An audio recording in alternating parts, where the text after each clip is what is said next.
I have just a few points to share in addition.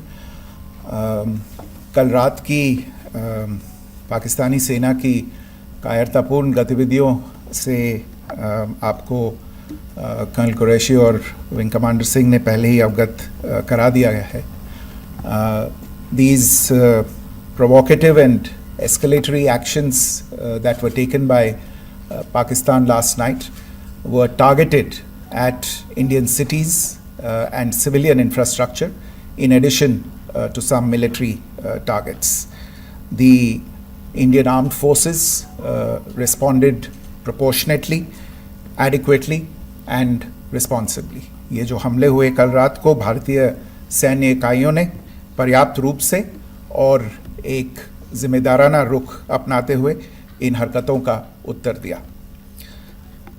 What I want to underline is that the official and blatantly farcical denial of these attacks that Pakistan carried out by the Pakistani state machinery is yet another example of their duplicity and the new depths that they are plumbing in their quest for disinformation. The other point in the same vein is Pakistani claims that they did not target or attack any religious places. You would recall that yesterday I shared with you an incident related to the attack on a Gurdwara in Poonch. Instead of owning up to these attacks, Pakistan made the preposterous and outrageous claim that it was the Indian armed forces and the Indian Air Force that was targeting cities like Amritsar and trying to put the blame on Pakistan. This is nothing but a desperate attempt by Pakistan to disown its acts of aggression, but it is also true to type in its effort to deceive and mislead the world. It will not succeed. The Gurdwara in Poonch in particular was attacked by Pakistan, and some local members of the Sikh community, including a Ragi of the Gurdwara, lost their lives in this incident, as I shared yesterday. TV पर आप इस हमले के चित्र देख सकते हैं. In addition, that we would attack our own cities is the kind of deranged fantasy that only the Pakistani state can come up with. Perhaps they do it because they are well versed in such action, as their history would show. The last point I wanted to make this evening is again this disinformation that is coming from Pakistan about India targeting the Nankana Sahib Gurdwara through a drone attack. This is again yet another blatant lie and part of Pakistan's disinformation campaign. As we saw in the Pahalgam attack, Pakistan is again trying desperately to impart a communal hue to the situation with an intention to create discord. Again, we are not surprised. India's steadfast unity in itself is a challenge to Pakistan. Let me stop there. I have time only for a few questions and be happy to try and answer them. First, I call Siddharth. Siddharth, please.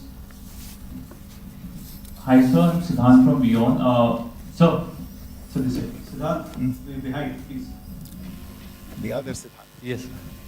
Hi, sir. I'm Siddharth from CNN News 18. Sir, I only want to know from you the status of Kartarpur corridor. Is it open or not? If you can. I think you're all aware of the situation along the entire India-Pakistan border and the areas around the line of control. In view of the existing security scenario, the services of the Kartarpur Sahib corridor have been suspended till further directions. We'll update you as and when there is a change in the situation. We have a question here. Rishabh.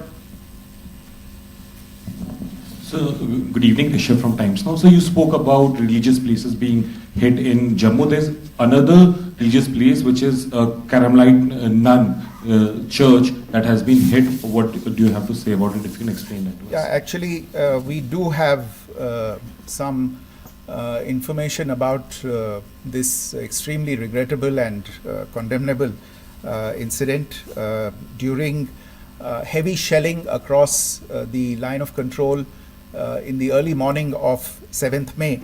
A shell fired from Pakistan landed just behind the Christ School run by the Carmelites of Mary Immaculate congregation in Puj. Tragically, the shell fired from Pakistan hit the home of 2 students of the Christ School. Both students unfortunately lost their lives and their parents were severely injured. Another Pakistani shell struck a Christian convent of nuns belonging to the congregation of the Mother of Carmel, damaging water tanks and destroying solar panel infrastructure. Several priests, nuns, school staff, and local residents took refuge in an underground hall beneath the Christ School during the shelling by Pakistan. The school happened to be closed at the time, fortunately. Otherwise, more losses would have occurred. Again, we have seen the Pakistani side targeting and shelling places of worship with a particular design. This includes gurdwaras, these convents and temples. This is a new low even for Pakistan. You have a question here, right? Sir Pranay Upadhyay Amar Ujala से। Sir कल आपने इसी podium से पाकिस्तान के IMF bailout को लेकर और Indus water treaty को लेकर जो टिप्पणी की थी उसकी पाकिस्तान में काफ़ी तीखी प्रतिक्रिया भी आई और उसके बाद हमने देखा कि पाकिस्तान की तरफ से किस तरीके से लेह से लेकर भुज तक पूरी बॉर्डर के ऊपर जो इन्वेजन था वो किया गया। मौजूदा सिचुएशन के अंदर पाकिस्तान के बेलआउट पैकेज को लेकर और पाकिस्तान के इन अटेम्प्ट्स को लेकर आपका क्या असेसमेंट है? और दूसरा ये भी जानना चाहेंगे कि पाकिस्तान की तरफ से ये जो अटेम्प्ट किया गया था उसका भारत ने अभी तक उस तरीके का कोई जवाब नहीं दिया गया है, तो क्या भारत इसका जवाब देगा जो कार्रवाई हुई है बीते 24 घंटों में? देखिए प्रणय, जहाँ तक इंडस वाटर्स ट्रीटी का सवाल है, मैंने कल विस्तार से उसके बारे में इसकी चर्चा की है.